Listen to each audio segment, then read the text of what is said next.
કોરોનાના માટે આ દૂધમાં હળદર અને કેસર એ નાખીને તમે ઉકાળી લો અને એનાથી એવી ઇમ્યુનિટી વધી જાય તમારી જેની તમે કલ્પના નહીં કરી શકો. અને આ જે છે ને આ હળદરવાળું દૂધ એને જુદા જુદા દેશોમાં કોઈ ગોલ્ડન મિલ્ક કહે, કોઈ બીજા નામ એના આપે, પણ આપણા દેશમાં સદીઓથી આ દૂધમાં હળદર અને પછી એમાં કેસર અને શિલાજીત આ બધું અને એની સાથે ચ્યવનપ્રાશ એ અમે લેતા હતા. અત્યારે લોકો એને ભૂલી ગયા હતા, અમે યાદી આપીએ છીએ. આ બધું લેવાનું, પછી ચ્યવનપ્રાશ, અમૃત રસાયણ કે જેને ડાયાબિટીસ છે ચ્યવનપ્રભા એને સાથે જ ખાઈ લેવાની અને એનાથી આટલી બધી તાકાત તમને મળે. હળદરમાં, શિલાજીતમાં, ચ્યવનપ્રાશમાં આમાં ઓટોમેટિકલી આમાં સ્ટીરાઇડ હોય છે, નેચરલ સ્ટીરાઇડ. અને એમાં એક બૂંદ એનો નાખી દો, આમ કાળું કાળું હોય આ શિલાજીત, અને ફક્ત એક બૂંદથી એનો ટેસ્ટ કેવું થઈ જાય. માત્ર એક બૂંદથી એનું જે ટેસ્ટ છે ને એ આમ કોફી જેવો થઈ જાય. ફક્ત એક બૂંદ આવી નાખી દેવાની, કાળી કાળી હોય, પછી એનો કલર ચેન્જ થાય. જો અત્યારે આ કોફી જેવો ટેસ્ટ કલર થઈ ગયો. પછી કેસર, શિલાજીત અને હળદર એ તો પછી રામબાણ થઈ ગયું. આવા નાનકડા ઉપાયો કરીને અમે મોટી મોટી બીમારીઓને પરાસ્ત કરી શકીએ છીએ. અને આ તો અમે પાણીમાં શ્વાસારી ઉકાળો, જેને બહુ તાવ આવતો હોય, આમાં પછી શિલાજીત એને આમ પાણીમાં પણ લઈ શકે, અને શ્વાસારી, ગળો અને તુલસી એનો પણ ઉકાળો તમે પી શકો છો. અને એ તો આખા દિવસ, આ તો શ્વાસારી નહીતર દિવ્ય પે, એ તો આખા દિવસ પણ લઈ શકો. આ થોડું થોડું પી લેવાનું, એનાથી તરત ફાયદો થાય. જે આવા પ્રયોગો કરે એને હોસ્પિટલ જવાની જરૂરત નહીં પડે, એને આર્ટિફિશિયલ ઓક્સિજન લગાવવાની જરૂરિયાત નહીં પડે. અને ખાવામાં શું લેવાનું? હું દરરોજ કહું છું, સવારે દાડમ લો, એપલ લો. આ દાડમ, એપલ અને મોસમી, અને સલાદમાં લસણ, પ્યાજ, ડુંગળી જે ખાતા હોય, લસણ ડુંગળી એ લઈ લેવાનું, અને પનીર, આવું બધું, અને લીલી શાકભાજી. એનાથી તમે આયરન મળે, અને એનાથી તમે એમાં દાળમાં તમે લીંબુ નાખી લો, એનાથી તમે વિટામિન સી મળી જાય. અને ડ્રાય ફ્રૂટ, મુનક્કા, અંજીર, બાદામ, અખરોટ અને ખજૂર, દ્રાક્ષ. આ બાદામ, અખરોટ, મુનક્કા, દ્રાક્ષ કે અંજીર, ખજૂર, આ બધું એક બે પીસ તમે આવી રીતે લઈ લો. એનાથી આટલી બધી તાકાત મળે, તમને બીજી તાકાતની દવાની જરૂરત નહીં. મલ્ટીગ્રેન આ રોટલી ખાઈ લેવાની, અને ભૂખ્યા પેટે ફણગાયેલા અંકુરિત સ્પ્રાઉટ્સ એ રામબાણ કામ કરતા હોય. આવું સ્વસ્થ આહાર લેવાનો. અને અમારે પાસે આ બધા કોરોનાને પરાજિત કરીને બેસેલા છે. એનું શું નામ તારું? હા, ગિરીશ. એને તો ऑक्सीजन लेवल 80 આવી ગઈ હતી. अनुलोम विलोम करने और लंबे लंबे सांस लेने के साथ में ही मेरा 95 से अबव आ गया एक ही दिन के अंदर. એક જ દિવસમાં एक ही दिन के अंदर. લોકો ગભરાઈ જાય છે, મને કોરોના થઈ ગયું, હું મરી જઈશ. તું મરશે નહીં, તું તરશે. पूरा परिवार ठीक हो गया इससे. ફક્ત ભસ્ત્રિકા, કપાલભાતિ, અનુલોમ 99% લોકોને હોસ્પિટલમાં જવાની જરૂરત નહીં. આ ડોક્ટર કનક છે, એક પોતે ડોક્ટર છે, ખડે જાઓ. એની પત્ની પૂર્વા એ પણ ડોક્ટર છે, એના બાપુજી પણ MBBS ડોક્ટર છે. અને कितने दिनों का बाहर देखते हैं? स्वामी जी 12 डिस्ट्रिक्ट के CMHO हैं, डॉक्टर महेश सोनी मेरे पिताश्री, और 400 दिन के ऊपर हो गए हैं. और रेगुलर वो पहले से भी करते थे जल नीति, सूत्र नीति, और अभी जो है स्वास्थ्य और अपनी कोरोनिल रेगुलर ले रहे हैं। 400 दिन से ऊपर हो गए और आज तक उनकी कोविड पॉजिटिव रिपोर्ट नहीं आई है, ना कोई सिम्टम्स हुआ है। और डेली कोविड वार्ड में ड्यूटी करते हैं और ओपीडी में पेशेंट्स देखते हैं। हज़ारों पेशेंट अभी देख चुके हैं पिछले 400 दिनों में। उनके साथ वाले ऑलमोस्ट लगभग सभी, पूरा स्टाफ जो है हॉस्पिटल का 12 डिस्ट्रिक्ट के, तो सभी पॉजिटिव हो चुके हैं। सिर्फ वो और उनके साथ एक और डॉक्टर हैं जो भी पापा के साथ, पिताश्री के साथ, जो रेगुलर जल नीति, रबर नीति, कोरोनिल और नस्य करते हैं रेगुलर, और डाइट का ध्यान रखते हैं, योग प्राणायाम, श्वासरी भी देते हैं रेगुलर। तो आ एक મોટું ઉદાહરણ છે। 400 દિવસમાં 99% જે સ્ટાફના લોકો હતા, કોકના કોક દિવસે બધા કોરોનાથી પીડિત થઈ ગયા, પણ એના પિતાશ્રી એને કોરોના નહીં થઈ, તો એનેથી મોટું ઉદાહરણ શું જોઈએ? અને પોતે અમારા અહીંયા બધા, એ તો પોતે પણ નિરોગ છે। એવા બધા એક્ઝામ્પલ્સ એનાથી ભરેલી છે આખી અમારી આ દુનિયા।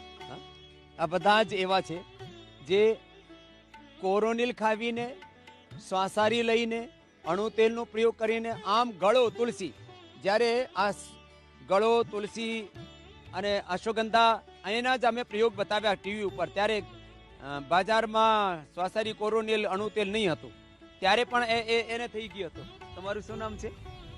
चलो सभी कपाल भाती। हाँ जी, मेरा नाम अर्चना है। मुझे कोरोना हो गया था, उस टाइम कोरोनिल चली नहीं थी, तो स्वामी जी पर मुझे योग पे बहुत भरोसा था, आयुर्वेद पे बहुत भरोसा है, तो मैंने गिलोई की टैबलेट्स ली और साथ में तुलसी रस प्रयोग किया गर्म पानी में। उसके अलावा मैं काढ़ा भी लेती थी, जिसमें दालचीनी, गिलोई, तेज पत्ता, तुलसी पत्ता, अदरक, लहसुन और हल्दी का काढ़ा बना के।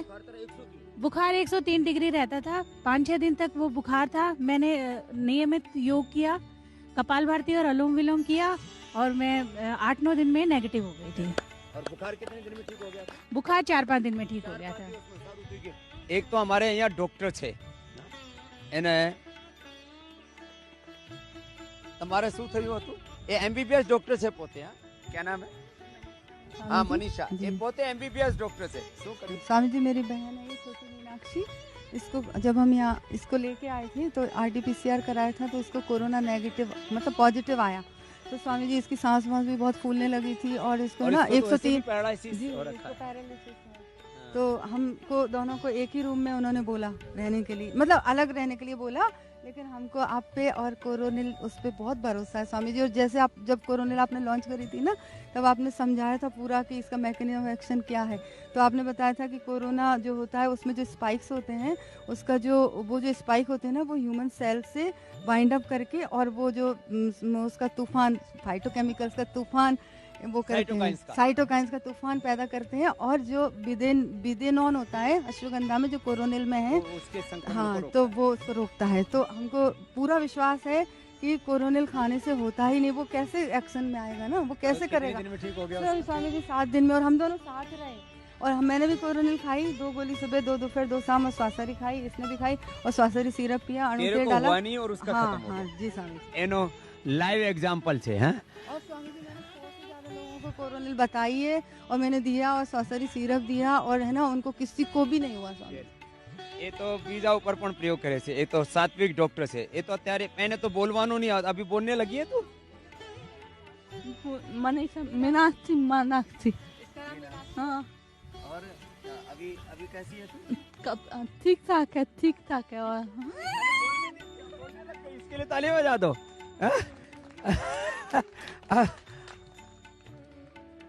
अभी ये पहले बोलना भूल गई थी। मैंने इसको वोकल कॉर्ड का पैरालिसिस हो गया था।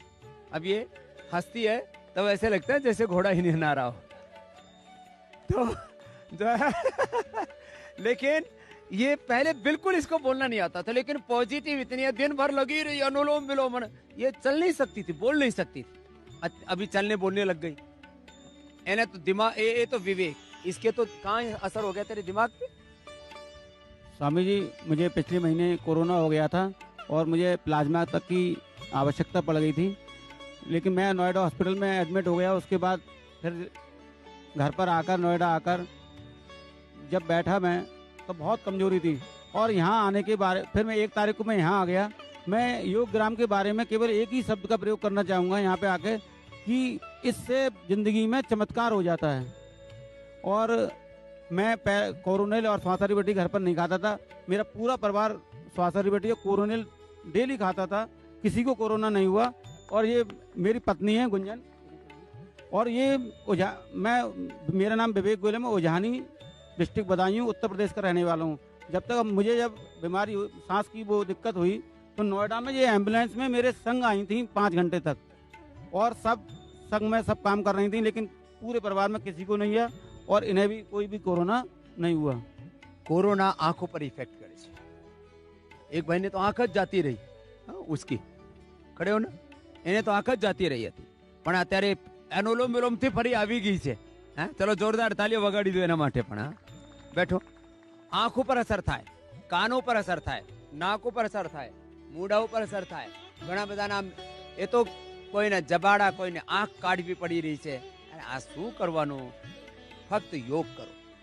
એક યોગથી તમે બધા રોગોને હરાવી શકો છો। ચલો સબ ખડે હો જાઓ।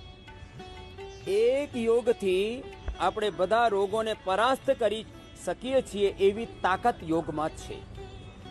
તો લોકો ભયભીત થઈ રહ્યા છે કે અમને કોરોના થઈ જશે। એના આખા પરિવારને થયું હતું, આ છોકરીને પારુલને, આખા પરિવારને। પણ એ છોકરી યોગ કરતી હતી અને શ્વાસાહારી કોરોનાને પ્રયોગ કરતી હતી, એનાથી સંક્રમિત નહીં થઈ। અને જે પરિવારમાં થયા તરત બધા યોગ અને યજ્ઞ કરવા લાગ્યા અને એનાથી તરત 3 જ દિવસમાં મુક્ત થઈ ગયા। એની માતાજી છે શશી, એ ઊંડા ઊંડા શ્વાસ ભરીને જ્યારે પાછળ વળવાનું હોય ત્યારે શ્વાસ ભરવાનો, જ્યારે આગળ વળવાનું હોય ત્યારે શ્વાસ કાઢવાનો, રિધમ સાથે 2 બારથી માંડીને 10 બાર સુધી આ યોગ કરવાનો। એક નિયમ લઈ લો, પછી થોડાક આસન સ્ટ્રેચિંગ માટે, તાડાસન, તિર્યક તાડાસન, ત્રિકોણાસન, કોણાસન, પાદહસ્તાસન, પછી જેનાથી થાય તો વૃક્ષાસન પણ કરી લેજો, ગરુડાસન પણ કરી લેજો, તિર્યક તાડાસન। એ રચનામાં માણસ છે ને એ કૃત્રિમ સાધનો ઉપર ડિપેન્ડ થઈ ગયા છે। હું કહું છું 99% લોકોને દવા ખાવાની જરૂરિયાત નહીં, અને એના ઉપર અમે પ્રયોગ કર્યા છે।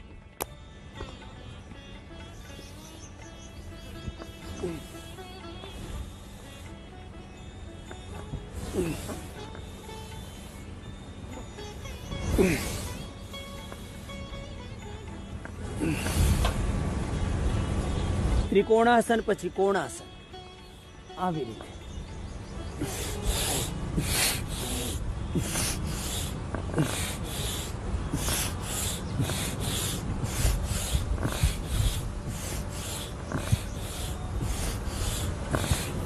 પાંચ બાર 10-10, 20-20 બારથી માંડીને અમે તો 100 બાર પણ કરાવીએ છીએ। પાદ હસ્તાસન આરામથી કરવા। જેને બળ શક્તિ ઓછી છે, ઇમ્યુનિટી લો છે, એ ધીમે ધીમે કરી લેજો। જેનાથી જેટલું થાય બસ કરવાનું છે। જો જેટલા આસનો થાય એટલા આસનો કરી લેવાના, નહીતર ભસ્ત્રિકા, કપાલભાતિ, અનુલોમ વિલોમ તો બધાથી થાય જ છે ને। થોડાક આસનો પાછળ વળવાના, થોડાક આસનો આગળ વળવાના, જે કરી લે એનાથી ફોરવર્ડ બેકવર્ડ બેન્ડિંગથી આખી બોડી સારી રહે।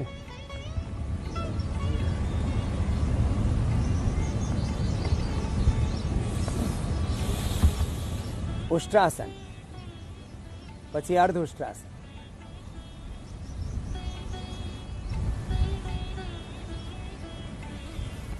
અર્ધચંદ્રાસન, પછી આગળ વળી જવાનું। આગળ વળો તો મંડૂકાસન, શશકાસન, યોગ મુદ્રાસન થાય। એનાથી liver, spleen, intestine, pancreas, uterus, ovary, prostate, lung, heart બધું સારું થાય। કપાલભાતિ સાથે કરી લો।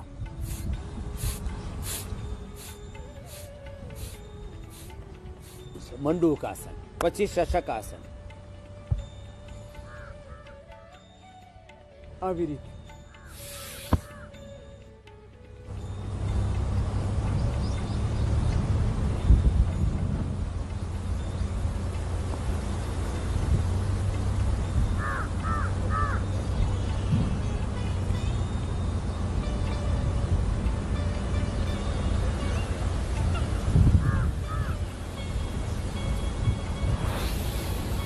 એક એક આસન અત્યારે તમારે પ્રતિકાત્મક કરવું પડે, એક એક બે મિનિટ, પછી 5 બાર કરીને 10 બાર કરીને 5 થી 10 મિનિટ કરવાનું.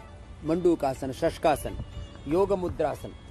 આગળ વળી જાઓ તો યોગ મુદ્રાસન થઈ જાય, પાછળ વળી જાઓ તો મત્સ્યાસન થઈ જાય.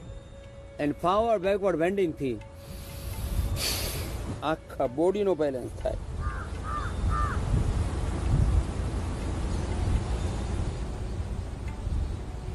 આવી રીતે આરામ આરામથી આ મંડૂકાસન. પાછળ વળી જાઓ તો થોડુંક આમ બેલેન્સ તો જોઈએ, પછી એમાં એ મત્સ્યાસન થઈ જાય. જેની મોટી ઉંમર છે વડીલો એ નહીં કરતા, આમ થાય.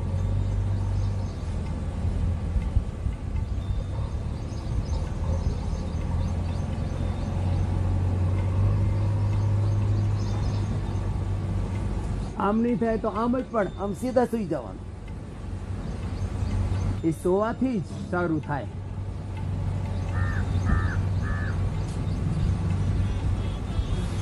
તો આ તો જેનાથી જેવું થાય. અર્ધમત્સ્યેન્દ્રાસન કરો બેટા.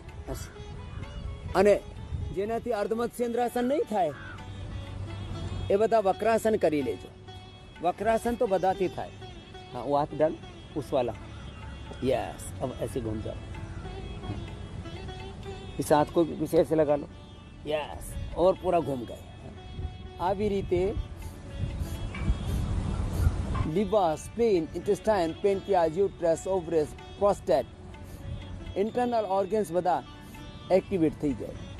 તો આ મંડૂકાસન, શશકાસન, અર્ધમત્સ્યેન્દ્રાસન, યોગ મુદ્રાસન, વક્રાસન, ગોમુખાસન થી માંડીને પવન મુક્તાસન, ઉત્તાન પાદાસન, લોકાસન, સેતુબંધાસન, પાદાંગુષ્ઠ નાસાસ્પર્શાસન, સર્વાંગાસન, હલાસન,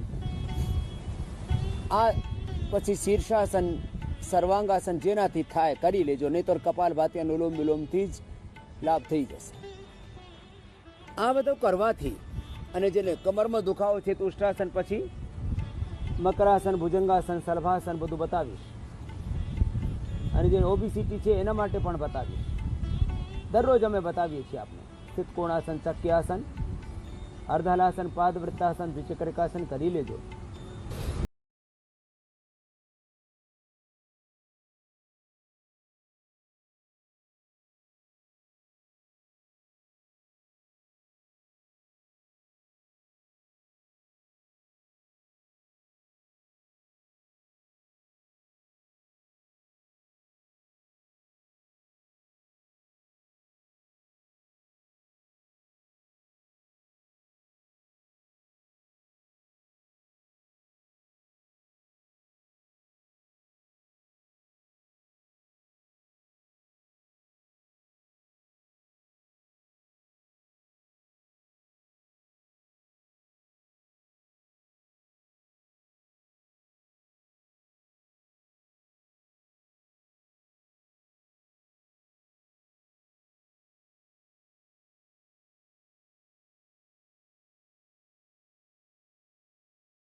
કોન્સન્ટ્રેશન કન્ટિન્યુટી સાથે યોગ કરશો તો complete expression, complete balance, complete rejuvenation and complete divine transformation એનાથી થઈ જશે. એ છે યોગની મહિમા. વ્યાધિની સમાપ્તિ, સમાધિની પ્રાપ્તિ, જીવનનો નિર્માણ અને નિર્વાણ એ બંને તમે પામી શકો છો યોગ થકી. એટલે દરરોજ આ અનુલોમ વિલોમ ભ્રામરી